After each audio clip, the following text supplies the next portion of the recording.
Story time! Los Angeles, the 10th of April 2017. For the first time in my life, I was organizing a Passover Seder with my then girlfriend, her friend, and whichever of my 8 housemates happened to be around at the time. This was my first Seder without my family or my old neighbors, and in the course of listing all the groceries we needed to buy, I asked my girlfriend, "Don't we need green onions to hit each other with?" She looked at me like I was from another planet. "You know," I said, "to hit each other with while singing Dayenu." Apparently, this was unhelpful, because she had never in her life encountered what I had believed up to that point to be a well-known Jewish tradition. But I wasn't wrong. It was a well-known Jewish tradition, just not one that most American Jews had ever heard of. And at this point, we need to acknowledge that Persia exists. The history of Jews in the Persian world, of course, began in 539 BCE, when Shah Koresh the Great conquered the Babylonian Empire, allowed the Jewish leadership to return from exile to Jerusalem, from which they had been captured almost 50 years earlier, allowed for the establishment of an autonomous Jewish government within the Persian satrapy system, and ultimately laid the groundwork for the construction of the Second Jewish Temple. Meanwhile, many second-generation Babylonian Jews chose to remain in Mesopotamia, which quickly grew to become the main center of Jewish culture outside of Judea itself. Probably the most famous story taking place in this period is the biblical Book of Esther, which established Purim as a Jewish adaptation of the Persian New Year, Nowruz. But the events of Esther were a complete fiction. The story was almost certainly written later on during the Hellenistic period, and to that end, it was probably originally performed as a play, which kind of explains how Purim is celebrated. Jewish life under Persian or Persian-adjacent rule would continue much the same throughout the Hellenistic and eventual Parthian periods, and that's something I've talked about many times. But borders move, and ideas of nationhood shift. So until now, the Jews of ancient Persia that we've been talking about have really just been the Jews of Mesopotamia, whereas the Iranian plateau appears to have had no Jewish population whatsoever through most of antiquity. And that's where we're picking up. In 399, Yazdegerd I became Shah of the Sasanian dynasty. This is important because, like the fictional Esther, his queen, Shushanducht, was Jewish. Specifically, a daughter of the exilarch Huna bar Natan, and it was she who first presided over the establishment of Jewish communities in the ancestral Iranian heartland. By far the largest of these new communities was the somewhat boringly named Yahudiya. Originally planned just as an outlying suburb of the nearby small town of Gai, Shushanducht's son Bahram V expanded Yahudiya to become much larger than Gai, eventually absorbing it to become Esfahan. Despite this major push for Jewish expansion, later Sasanian rulers were not so kind to their Jewish subjects. In 495, Shah Kavad I adopted a proto-communistic fringe sect of Zoroastrianism called Mazdakism in an attempt to weaken his nobility. Instead of emboldening Persia's religious minorities, the Mazdakites put even more of a scare into them, leading the 15-year-old exilarch Marzutra II to form a de facto Jewish state in the city of Mechoza, just a kilometer away from the capital Ctesiphon. This microstate survived until 502, when the city was retaken and Marzutra was crucified. This all leveled off when Kavad's son Khosrow I restored religious toleration. But a century later, after Persia's catastrophic defeat in the final war against Rome, the collapsing, unstable Sasanian government rapidly turned against its Jewish subjects. You may recall that this was the war in which Persia occupied Roman Palestine and sent a Jewish general named Nehemiah ben Hushiel to build a third temple, after which Emperor Heraclius attempted to convert all of the Jews to Christianity en masse in retaliation. Well, much the same thing ended up happening on the Persian side, blaming the Jews for losing them the war. Don't try to make sense of the logic behind that. The Persian Empire was in full meltdown, going through a new Shah just about every year, and violence against Jewish communities erupted all over the Iranian plateau, except in majority Jewish Esfahan, where the residents simply waited for the conquering Muslims to arrive.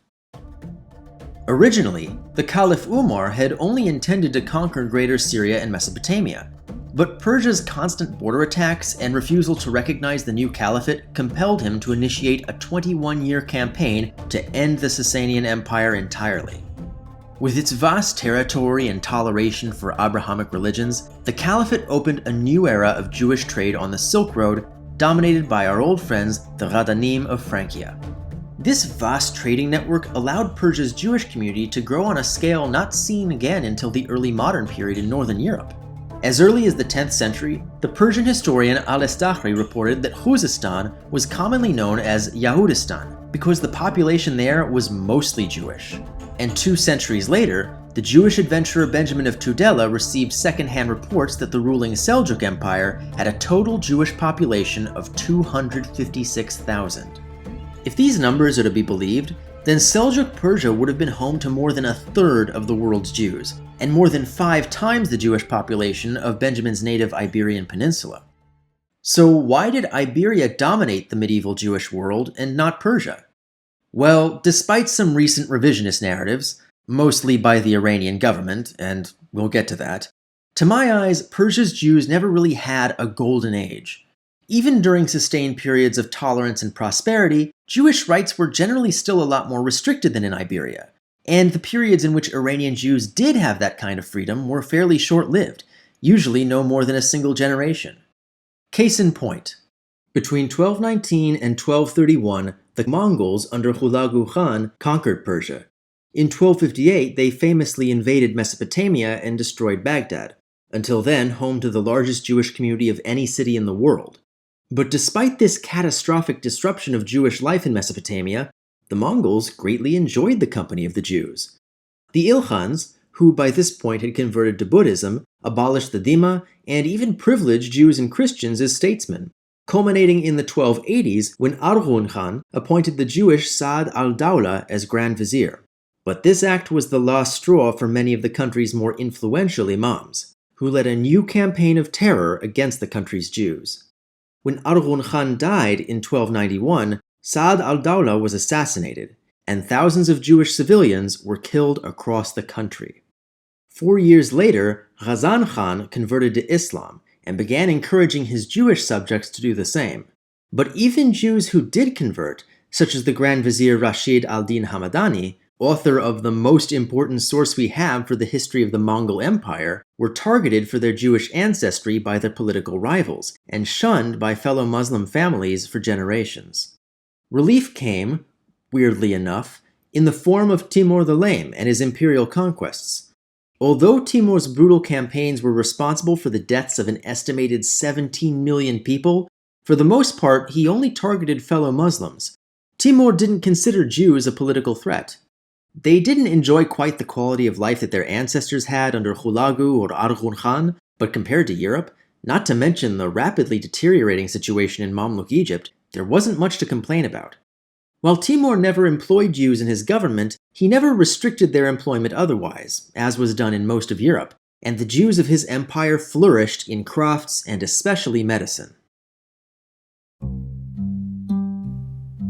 In 1502, Iran fell to the Safavid dynasty, who soon after proclaimed Shia Islam rather than the more common Sunni branch as the official state religion. Early Safavid interpretations of Shia law had some strange implications for their Jewish subjects. Under the reign of Ismail Shah I, non-Muslims were considered najis, or ritually unclean, and thus were forbidden from using public baths or even going outdoors in the rain or snow. In large part, Jews became an untouchable class, relegated to only the lowliest jobs, such as cesspit cleaners, rag and bone merchants, and musicians. Under Abbas I, the status of the Jews slightly improved, encouraging more Jews to settle in Esfahan after making it the new capital. But he later reimposed medieval sumptuary laws, and in 1656, his grandson Abbas II expelled the Jews from Esfahan and forced all of his Jewish subjects to convert to Islam. Just as happened in Portugal, Jews continued to practice their religion in secret. But unlike in Portugal, not only was forced conversion widely disapproved as a violation of Sharia law, but the sudden loss of jizya tax revenue compelled Abbas to repeal the conversion and allow the Jews to live peacefully. In 1736, the Sunni Nader Shah conquered Iran, establishing the Afsharid dynasty, and life for the Jews further improved. Nader enjoyed a close friendship with Persia's chief rabbi. He allowed Jews to settle in Mashhad, oversaw the translation of Jewish texts into Persian, and renewed links to Jewish communities abroad to help stimulate trade with Western Europe, particularly Great Britain. However, just 4 years after Nader Shah's death, Persia collapsed into a brutal civil war, resulting in a stalemate between the remnant Afsharids in the east and the new Zand dynasty in the west. Karim Khan Zand guaranteed the Jews his protection in the new capital Tabriz. But outside Tabriz, Jews were forced back into poverty and denied any legal rights, even the right to complain when local children beat them in the streets. The brutality of the Zands would not be forgotten.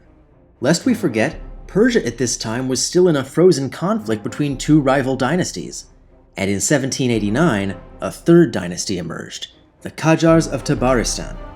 At the same time, the Zands had somewhat oddly appointed two crypto-Jewish brothers, Ebrahim and Muhammad Hussein Shirazi, as governors of Fars.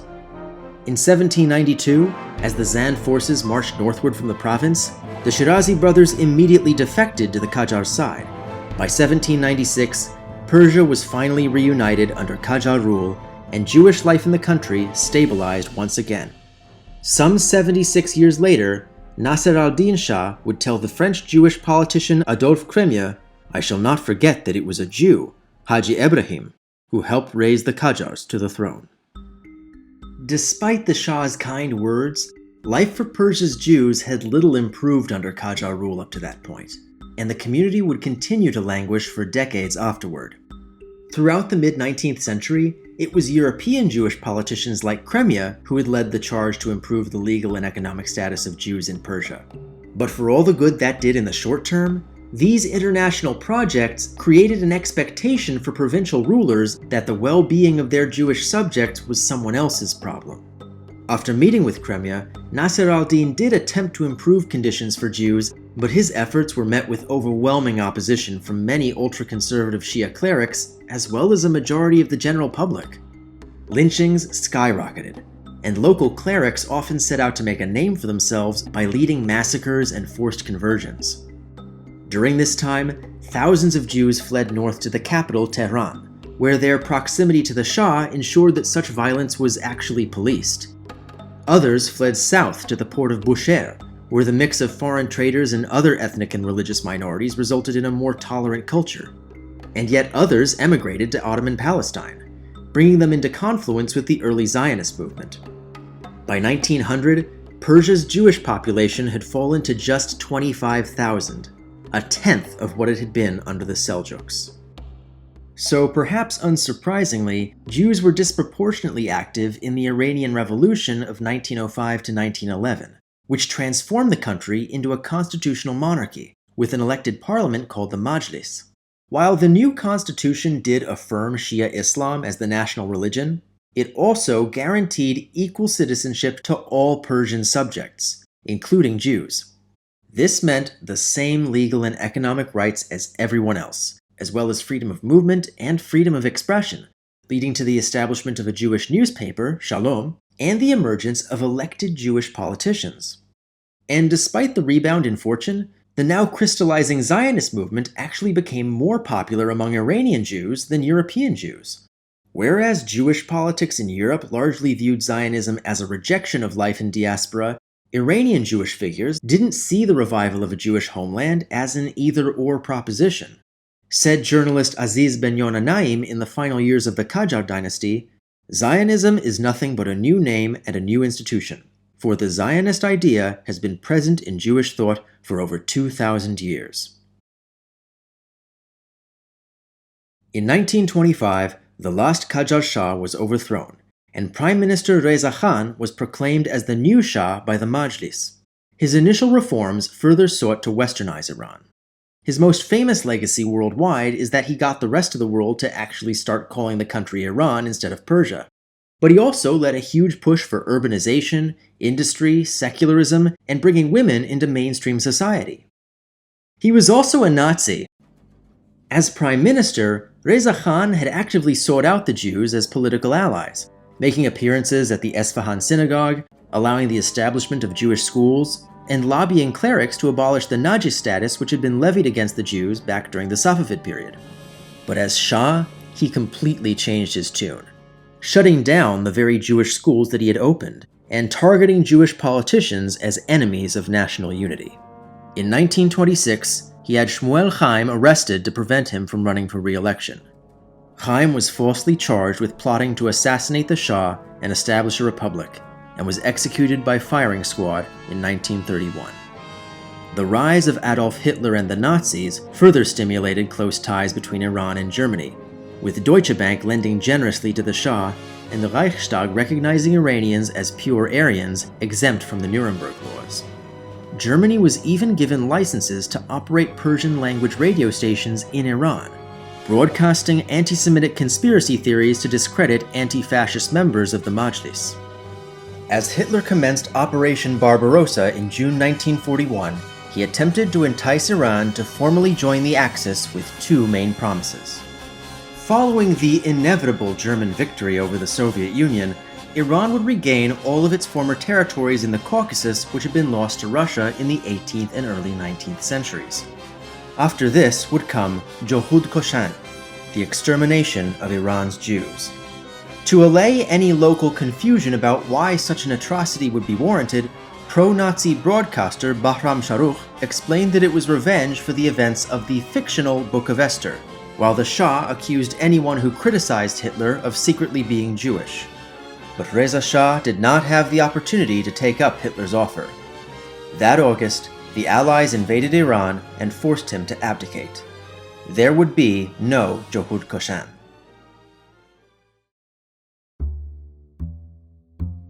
In 1948, Israel declared independence, and over just the next 3 years, perhaps a third of Iran's Jewish population relocated there. This turned out to be a problem, as by 1951, a broad center-left coalition called the National Front had come to dominate Iranian politics, and its various factions were wildly divided over the future of Israeli relations. On the most extreme end was Foreign Minister Hossein Fatemi, who refused to recognize Israeli independence at all and repeatedly issued unauthorized statements to that effect in an effort to force the issue. On the other end was Prime Minister Mohammad Mossadegh, who indulged Fatemi by claiming to have opposed Israel's war of independence, but in reality worked to maintain diplomatic relations with Israel and allowed Israel's Bank Leumi to continue doing business in Iran. Nevertheless, fearing a continued mass exodus of many of Iran's most educated citizens, and indeed a large portion of his own voters, Mossadegh also shut down the offices of the Jewish Agency in Tehran and banned Israel's national flag carrier El Al from operating in the country. Ultimately, though, the issue was never pursued further. In 1953, Mossadegh was arrested and Fatemi killed in a coup aided by MI6 and the CIA, which returned political power to the Shah. But Mossadegh's policy regarding relations with Israel remained in place. Meanwhile, the Shah quickly revealed himself as an oppressive dictator who ruled by fear, and like his father before him, he became increasingly paranoid and anti-Semitic in his final decade of power. Many of his most outspoken critics, both within Iran and internationally, were Jewish, fueling the Shah's paranoia that there was an international Jewish conspiracy to depose him and establish a republic. His efforts to crack down on this supposed conspiracy resulted in revolution. Like most revolutions, the Iranian Revolution of 1978-79 had two phases. The first, where a broad spectrum of political opponents overthrows a dictatorship, and the second, where the lack of consensus creates instability that's exploited by one of the factions to establish a new dictatorship. In this particular revolution, both phases lasted barely over a year, and the contrast between them could not have been starker for Iran's Jews. Initially, Iranian Jews were quite supportive of the revolution. Although it had been initiated and led by the Ayatollah Ruhollah Khomeini, who had long advocated for theocracy and political isolationism from his exile in Iraq, Shia clerics had historically been allies in movements for reform, at least after the Qajar dynasty with the whole lynching thing. In 1978, virtually all of Iran's leading rabbis, like Yedidia Shofet, participated in and led protests, while the country's only Jewish hospital was also the only hospital that refused to report wounded protesters to the secret police. Meanwhile, prominent Jewish communists who had helped form the Tudeh Party during World War II now formed the Association of Jewish Iranian Intellectuals, which attempted to appeal to the Ayatollah by copying and pasting nearly all of his platform, including opposition to Israel. That summer, a revitalized National Front successfully pressured the Shah into relinquishing most of his political power. But it was too late. As protests by Khomeini loyalists escalated to riots, the Shah declared martial law, resulting in the deaths of 89 protesters. Khomeini, who had never intended to share power with the National Front in the first place, now blamed them rather than the Shah for the deaths, falsely claiming 4,000 innocent protesters were massacred by Zionists. In reality, most people in Iran blamed Khomeini for inciting the chaos, but that proved irrelevant. In the winter of 1979, the Shah fled the country, Khomeini returned to the country, and his revolutionaries declared the 11th of February as Victory Day, with a referendum planned to ratify a new constitution enshrining Khomeini as supreme leader. Just a month after Khomeini's return, Jewish businessman and community leader Habib Elghanian was charged, tried, and executed for such crimes as corruption, contacts with Israel and Zionism, friendship with the enemies of God, warring with God and his emissaries, and economic imperialism. After an international outcry, Khomeini announced several new policies regarding the Jewish population. Jews would not be expelled from Iran, as had been done in many Arab countries over the preceding decades. The Jews would also retain their guaranteed seat as a protected minority group in the Majlis. Jews would not be presumed to be Zionists, and those Jews who privately supported Israel's right to exist would be subject to a policy of don't ask, don't tell. As much as Khomeini and his successors have attempted to save face with their concessions toward the Jewish community, just as much of their effort has consisted of covering up discrimination and offenses that took place during and immediately after the revolution. One need only look at the numbers to see how exactly Iran's Jews are thriving. Between 1980 and 1990, 50,000 Jews, including Chief Rabbi Yedidia Shofet, fled Iran, and the community has continued to shrink ever since. Due to the circumstances of the revolution, these people qualified for asylum in the US as political refugees, with the majority resettling in California, especially Beverly Hills, where they make up a quarter of residents. The arrival of Iranian Jews in California had a transformative effect on that state's Jewish culture in the 1980s, which just happened to be when I was born. And that's why I thought onion slapping was normal. Besalomati. While the history of Jews in Iran is certainly extensive, it was not the end of Jewish settlement along the Silk Road. Join me next time as our journey continues eastward.